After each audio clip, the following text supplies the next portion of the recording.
All right, welcome to week 3 for H Radio 223. So just ignore the subject code. It is across all the second years as well. All right, module 2.2 of 56. We've just finished and completed the RAMs and research in class this weekend. This weekend, should I say? Please remember also that we are obviously alternating weeks, one pre-recorded and then one contact in class in room 7. And so this week, again, you'll be doing 3 lessons online as well as the exercise. Please complete this exercise for yourself and also check with me how, if you are confused with anything, especially also sidebar on the formative one that has been released as well, or any questions on the content as well. All right, so let's get into part 1 of 6 of radio technology. It is also again referred to, or it is referenced in your formative one, and so a number of questions you'll be able to answer once we are complete with this particular section or sub arc or whatever it may be of the academic syllabus. Okay, so Cullinan and Nash Next Level Radio from Edge Publishing, Chapter 7, the introduction, 248, 249, is what we will cover in this particular short lesson. And introducing the broadcasting chain 249 to 251. Okay, what I'm going to also do today is also just play through because I want to chat about just a bit of an introduction to outside broadcasts as well in this particular lesson, because we will be looking at, I think it's better to also understand just how an outside television and radio broadcast actually works, as well as we'll just play a video that I found is pretty cool. I think that's it's of a DJ that is in an outside an OBU van, but about to get ready to broadcast his show. So just to get your head in the right space, and yeah, so you can understand especially the equipment that's coming up in the next lesson. So we want to look at 2 sides of this technology. One is obviously the hardware, and 2 is the software, right? So the first side is the equipment, and you don't have to be proficient in understanding exactly, down to the technological level. And I'm saying from a technical manager's point of view or a technician, but you do have to understand how to use the hardware and the software to at least an intermediate level, so that when you are working in the studio, when you are, let's say broadcasting on an outside broadcast, then you know how to use the equipment. You don't make mistakes. The broadcast can be, something that's sounds good, and you don't have to cry for help every 2 seconds, and make things. I would say make mistakes that you can't actually fix, right? The same way you would have to, I've said this before, you have to make sure that your studio is a second home to you. Really understanding that, for example, like I always use the analogy of an octopus. At some point, once you learn the studio, it is quite jarring. It's a little unpleasant in the beginning. There's quite a lot of things that are happening in the studio. The desk is quite daunting. Working the desk, understanding what each channel is for, knowing that the playback system is obviously running concurrently to the desk, and knowing how to use the playback systems that that station in specific is using. We'll go through some of them in the next chapter, I think, the next lesson, should I say. And using the phone lines, for example, using the TV channel. Let's say you got DSTV streaming through, and you want to quickly hop on over to a live broadcast of like a game or whatever it may be, or let's say some breaking news that's coming off CNN or whatever it may be, right? That you just want that coming through in your desk. The desk is also, from DJ to DJ, can also be set up and customized, so that we have certain jingles that play within one on our quick play in terms of the software.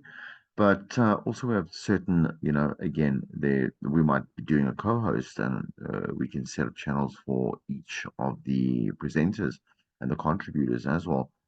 We could there could be certain specifications that are customized specifically to us. I'm particularly thinking of larger discs that have a couple of channels, not 16 channels, but we normally start off using a disc that has about 8 channels, right? So on the one side, we're working with stuff with like the mics in the studio and the phone lines, and on the other side, so I say it's about 4 and 4 channels that we're working with. 4 and 4, I say, on separate sides of the desk, and the other channel is for music playback, quick play, whatever it may be, right?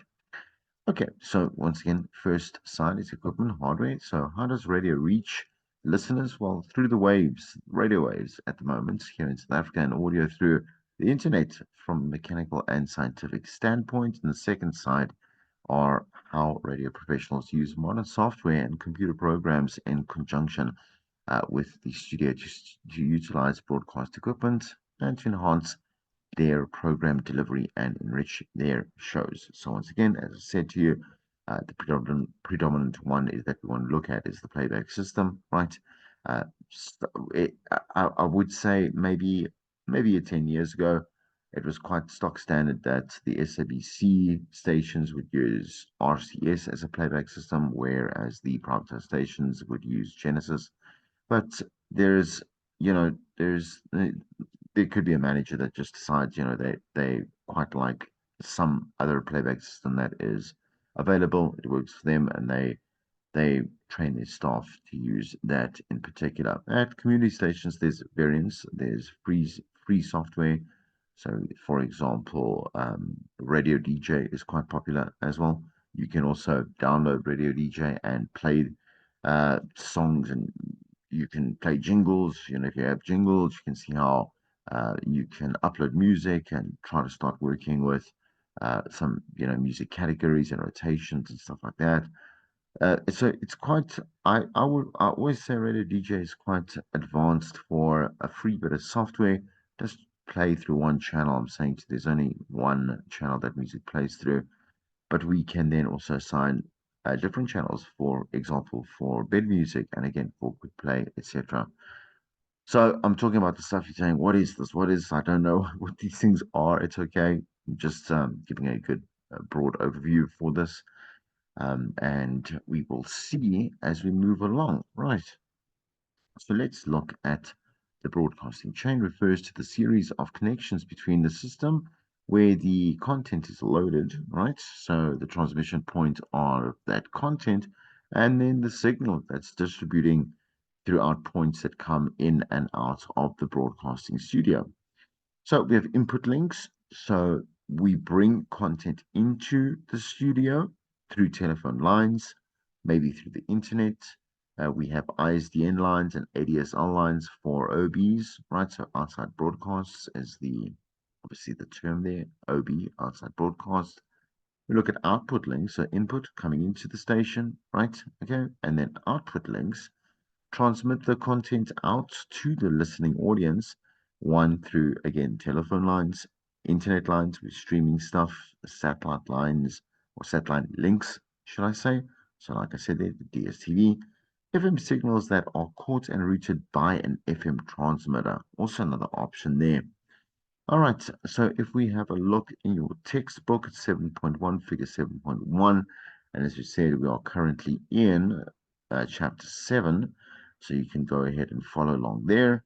Well, the broadcasting chain kind of looks like this. We have independent elements like the internet lines and the telephone lines, and then we have the remote studio lines, so that obviously are in the studio itself, right? Um, that let's look at the other side there. We have the broadcast links, the FM transmitter links, satellite links, telephone links, and then internet-based links then as well. So why are the two independent? I mean, they're not the internet lines and certain telephone lines are not linked directly to, I would say, the physicality of the broadcast studio, right? So we can actually go and like so have the internet, for example, is a good example, I think, to really understand that. And we might be transmitting a stream, for example, and that would make some sense there.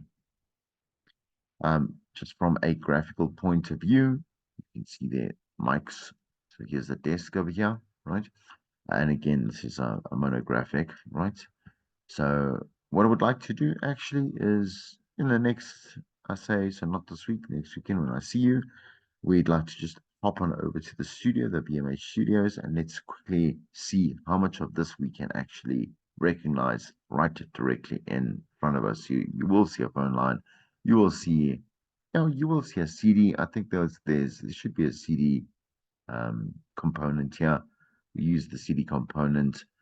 Genuinely, should the disk for whatever reason go offline, quote unquote, right, or the transmission go dead from the so let's say from Centec or whatever it is, right? We would then have a backup CD that would have pre-mix there, jingles, IDs from the station, etc., music, um, no links, for example, and we just play that while that actually, we fix the situation, right?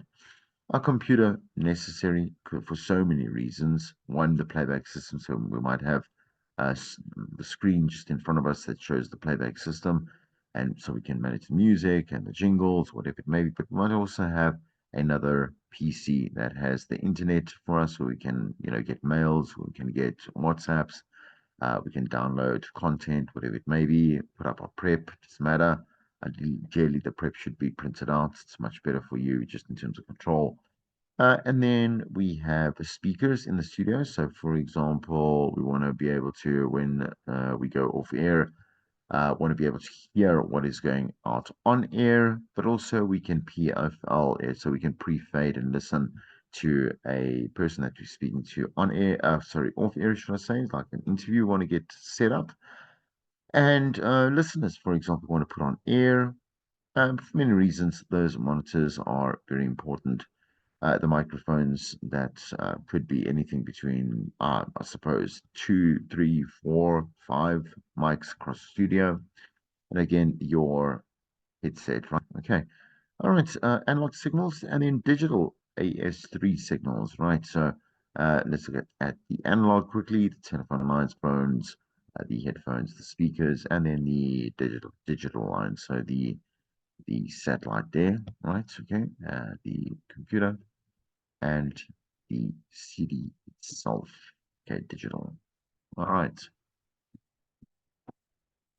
Okay, so permanent studio. So in studio versus a remote studio. Remote studio connects with the permanent on-air studio, which is constantly in use. So again, a remote studio, we're looking at an outside broadcast, a little OB van that's heading out there and is at an event, a music event, maybe a shopping center, whatever it may be, maybe a school, who knows what you've organized with clients that you would go out there and do some brand awareness and some brand collaboration. So the remote studio is the main site for all live broadcasts activity. When required, we could also just set up the say the remote studio. So it doesn't necessarily have to be part of an OB van, which is obviously integrated into the studio is integrated into the van, which always is very cool. It looks very cool. It is very cool, but you can do it just like as an ad hoc pop-up studio as well, right? So having actors help radio stations to manage the delivery of a radio show, regardless of where on-air presenters may be. And OB studios are less like physical studios, and more like pop-up mobile studios. There you go. Right. As I said, this lesson is very short, and so what I want to do, and then we'll get into the newsroom just here. So just examples, like for example, this looks more like I mean, it's an outside broadcast. You can see that the desk is there, and well, this one's a little bit more lackadaisical. Don't think you find a lot of people just sitting back and relaxing, but if not one for effects, right? Okay. And for example, here is, you see, very simple pop-up studio here, little desk there, monitor with speakers there. This was during obviously COVID. 5 FM Dream. I won't say going to say the Dream Team. They're not. Well, I mean, no offense, but they're just the drive team there. on location, and they are busy shooting, obviously, just a little bit of a pic for social media or whatever it may be. Okay. So what I'm going to do is I'm going to play out two. Just quickly, I'll do a new share. A new share. Go here, share the sound. Excuse me, my technical prowess. And I want you to watch this video. I'll put myself on mute. Just a minute.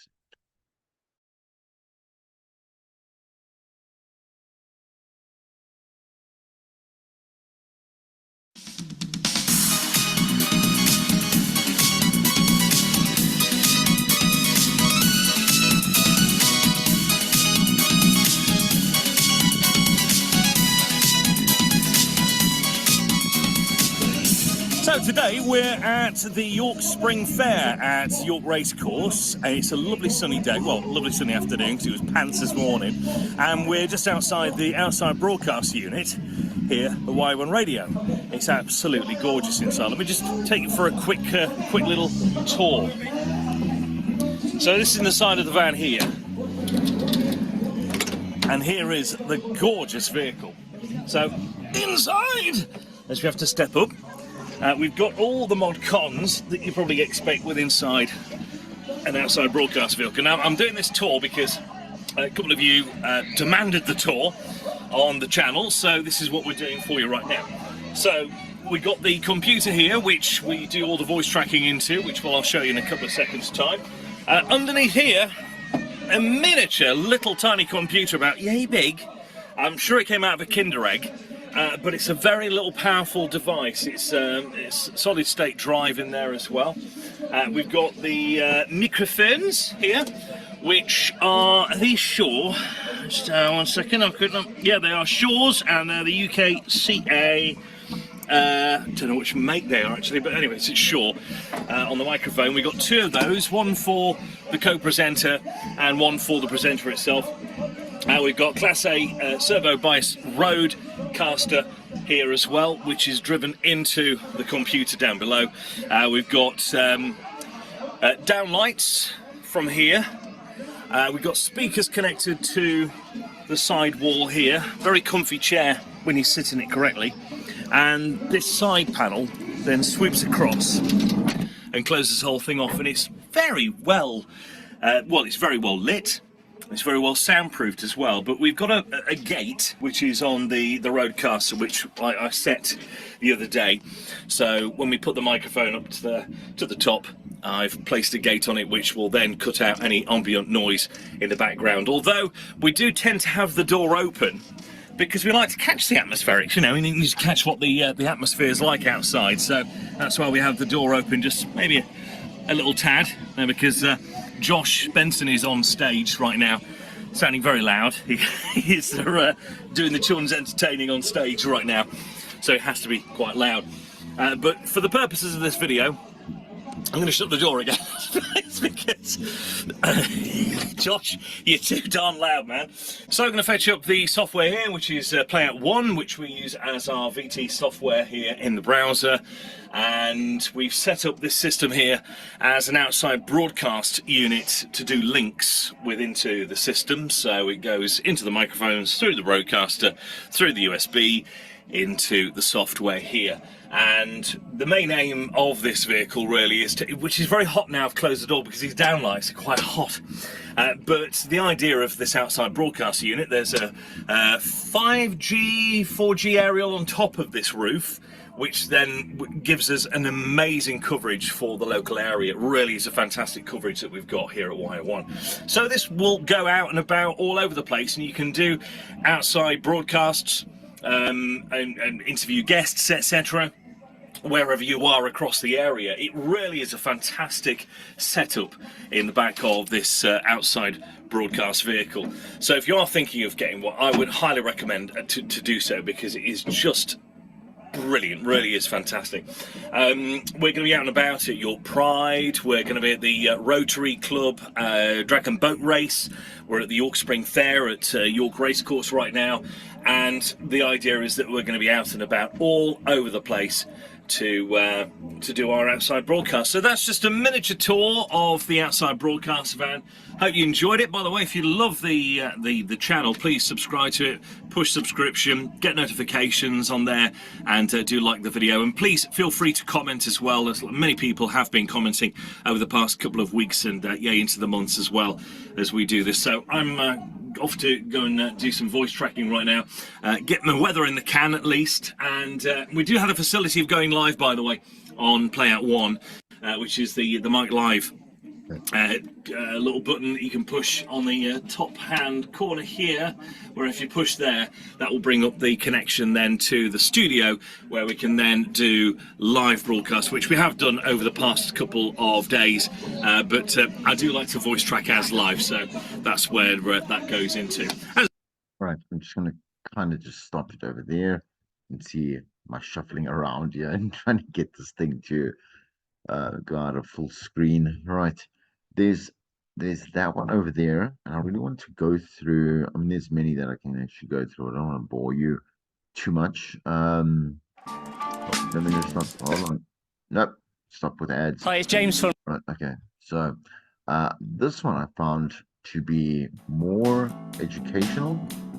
It is literally it says an educational video here, but what I liked about this is that it also shows the obviously the background, quote unquote, like, so obviously what happens on the floor when it comes to television outside broadcast. Let's have a look at this one, and I won't shuffle around too much, I promise.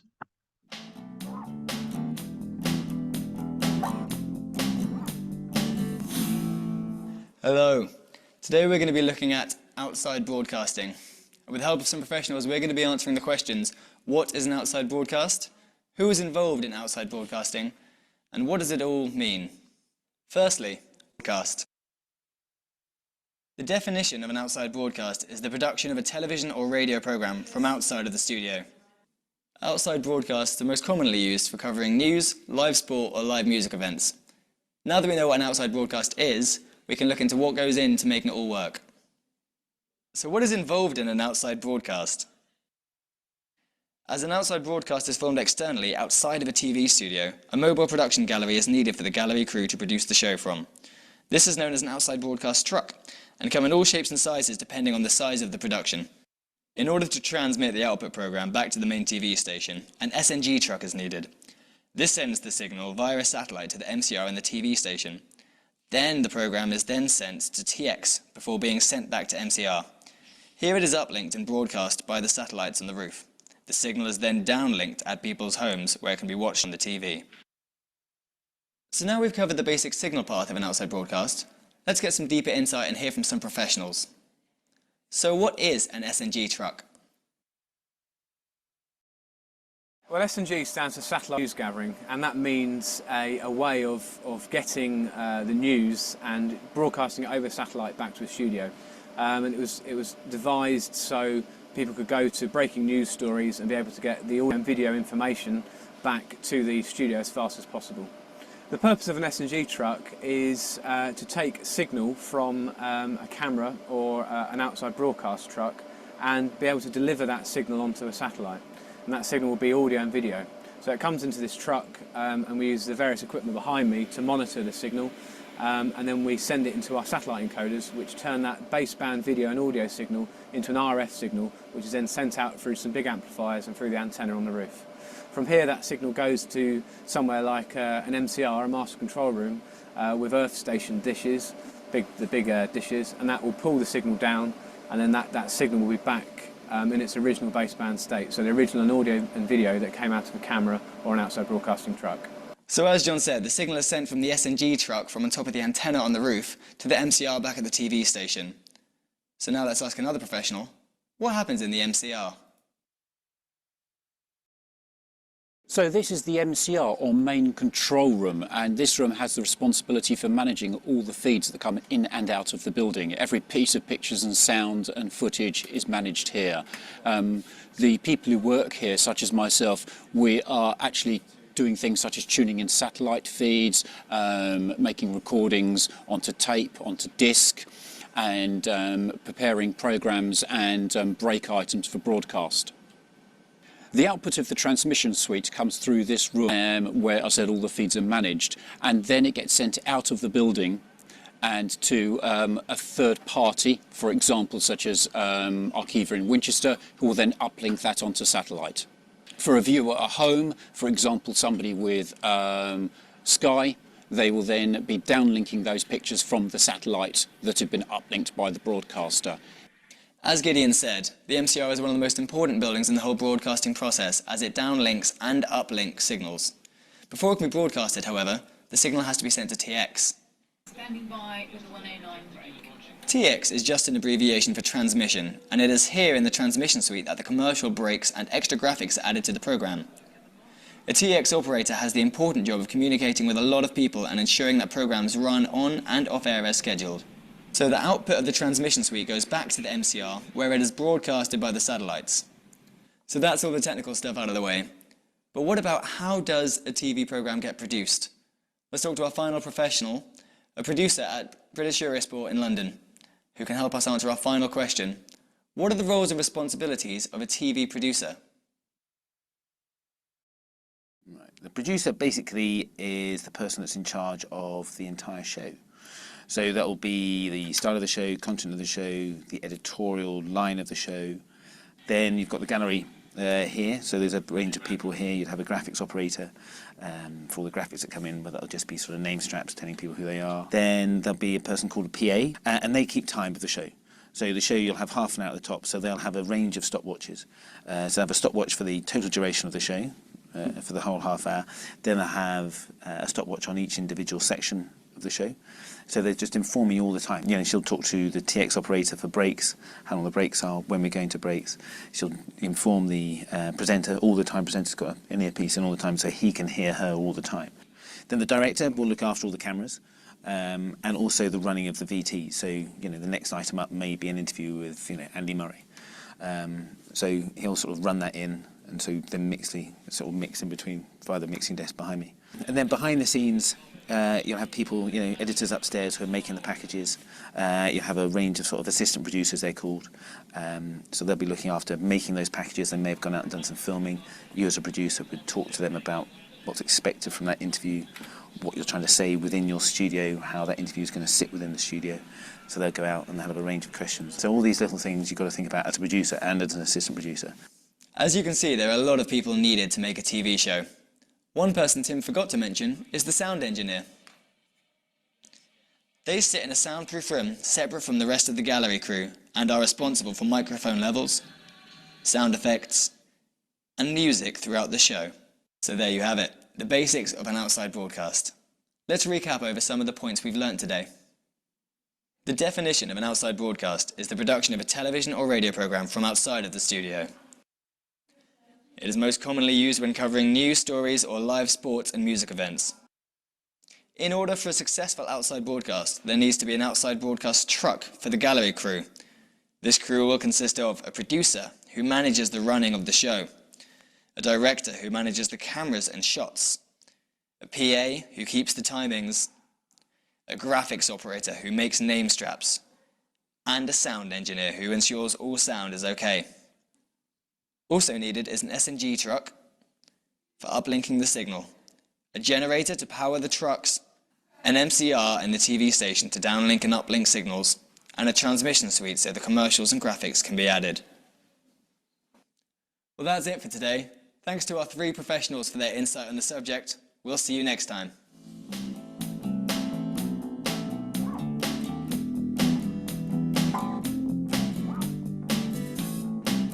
Alright, hold on a second, let me just get this out of the way. There we go. That's pretty cool. That's cool. In here. Alright.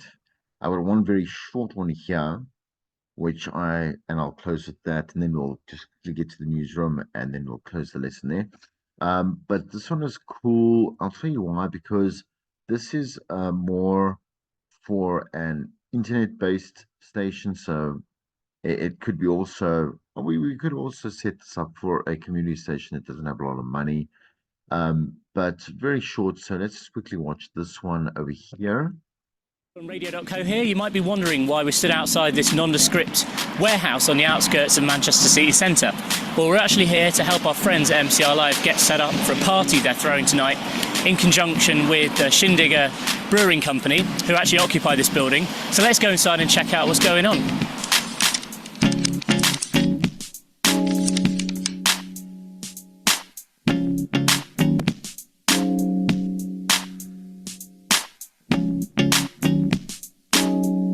Alright, so we're inside now. Reese, tell us a little bit about what's going on. So we at MCR Live have teamed up with Manchester brewery Shindigger to launch some of their new beers. So it's Shindigger's event, their space, and we've come along with some of our resident DJs to curate the music and also to broadcast live across the network. It's really easy with Radio.co. We just plug in the record feed from the mixer into USB mixer and then into a laptop, and then we send it up to the cloud to then broadcast across our network on DAB and online.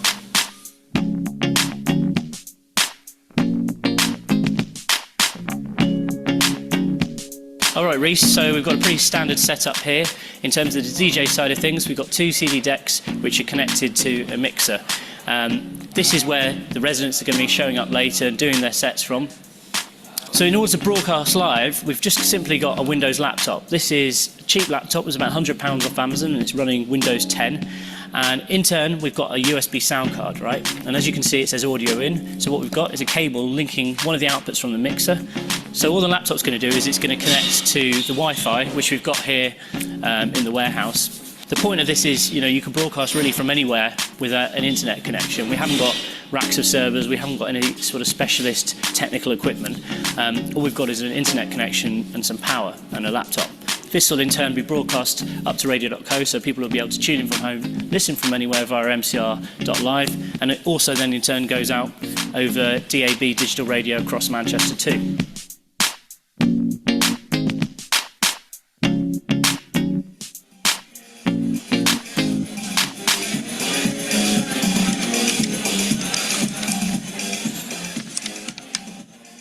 Okay, I think you get the idea.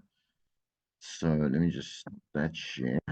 What I'm going to do is I'm just going to go back to close up the lesson. Hope that was cool and interesting for you. I found it quite interesting for even myself, who doesn't know a lot. I'm not a technical person, but I know enough. I know more than enough to make sure that my shows and if my shows are outside. I've done a ton of outside broadcasts. Still, just recently I had to do about 4 of them for Burger King. It was it was very comfortable. I wasn't, it's always I was saying more comfortable. I'm not trying to brag. I'm glad it's comfortable after so many years. But at the end of the day, like I also have my technical manager right there. If anything does go wrong, I just look to him and I'm like, Tubbs, please help out.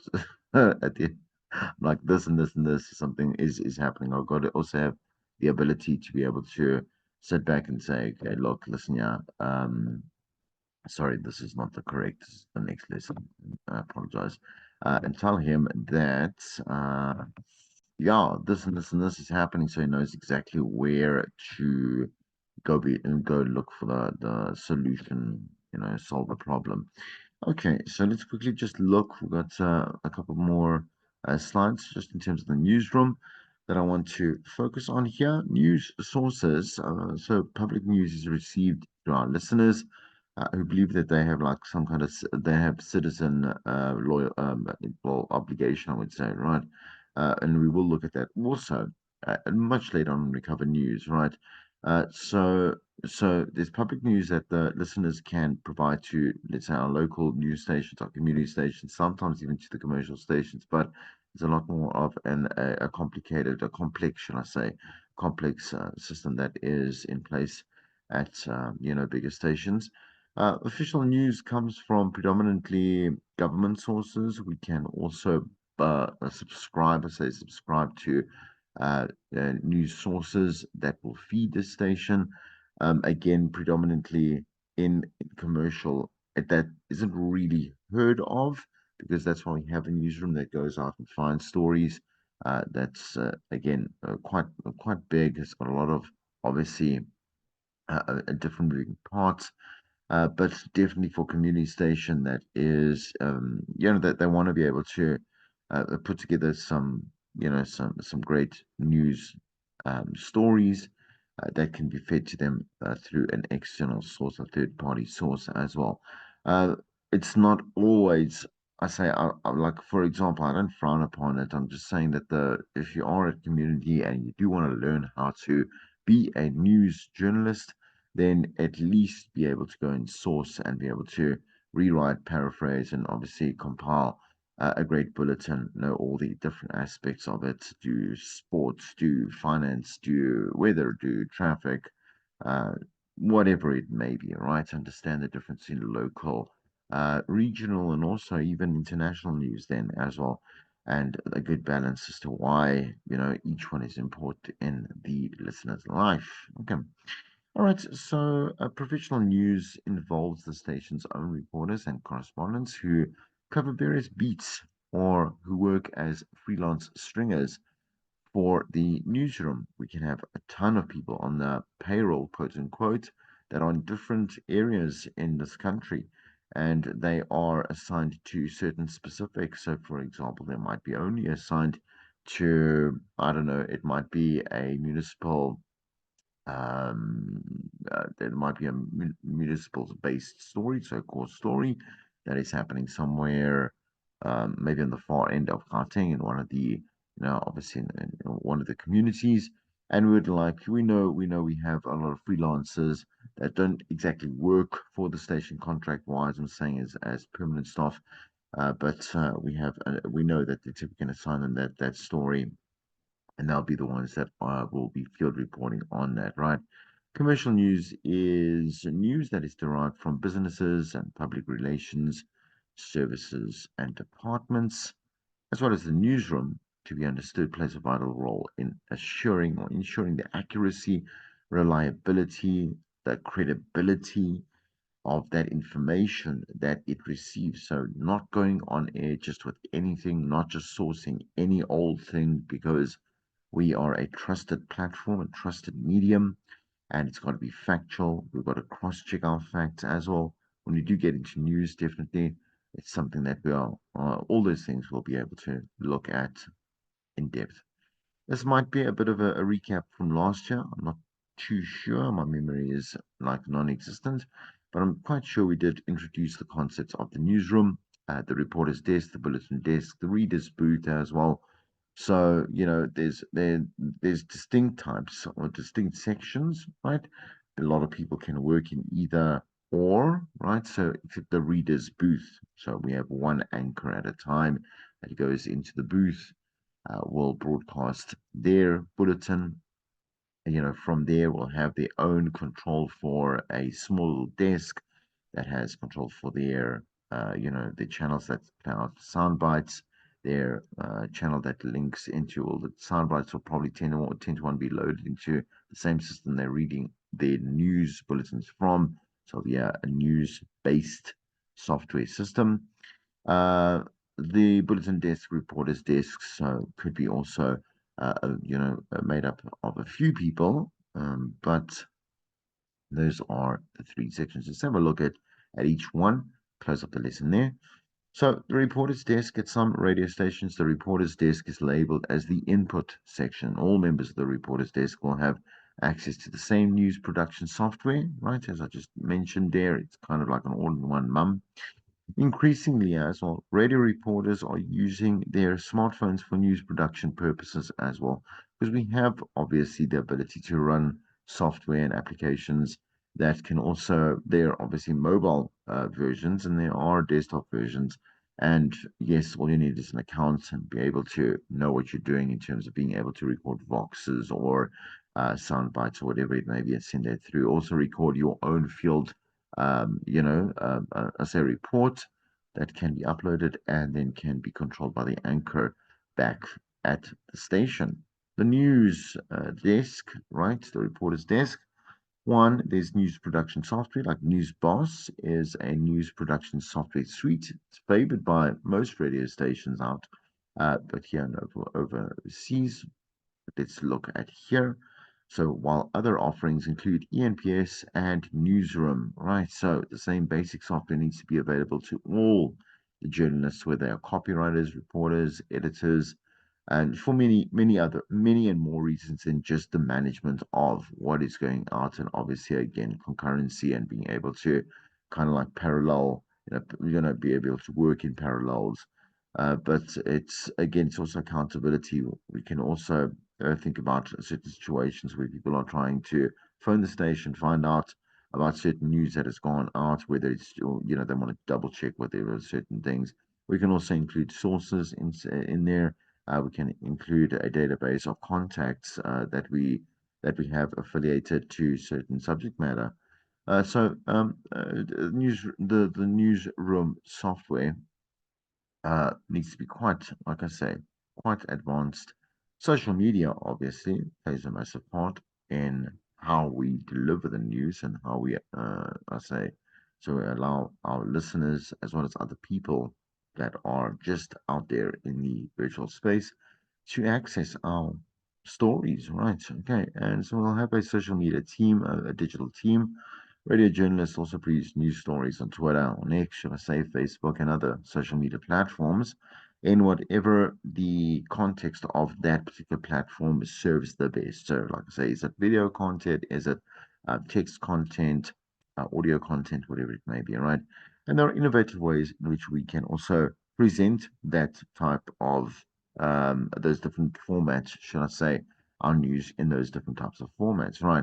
Not just always, it doesn't always have to be just like a little bit of a caption and a link back to, obviously the station's landing page or whatever it may be, right? It could be a teaser, could be, like I say, a quick, like 1.5 minute field report that, it makes us excited, it gets us a little bit more interested in the story, and then a link to the bio, like I say, that takes us through to a landing page. Platforms also considered as broadcast facilities, right? Because they reach many listeners or users in a short space of time and deliver that kind of rapid coverage immediately when something happens. Put a story together and put it out there, right? So we're already seeing great integration of social media news production into features currently available on radio news production platforms. Excuse me, then, right? Still at the reporter's desk, there are regulations that we need to be aware of. So having a look, like I say, quite generally, newsroom management requires that radio stations report to authorities, right, regarding the content of the news. So going out there and being like, if they find something out there, then you do need to report to, let's say, police or legal systems or whatever it may be. There could be someone that's being abused, or there's kids that are found that are being trafficked, whatever it may be, right? That's obviously our community obligation, right? And again, ethical obligation to fulfill and report that. Right, some news software programs allow for the categorization of news items. Every radio journalist is expected to add sound bites to their news copy, at least one, predominantly two, even three sometimes, on a full, like a very rich, full-bodied bulletin. Okay, news cancellation or noise cancelling, excuse me, software is often essential as newsrooms are noisy places. So also again knowing that either that is maybe it's a feature or a function that needs to be switched on or active, right, enabled when we are busy recording, or whether we are busy again reporting, live reporting, doesn't really matter, right? We need to also know our way around different aspects of the technical side.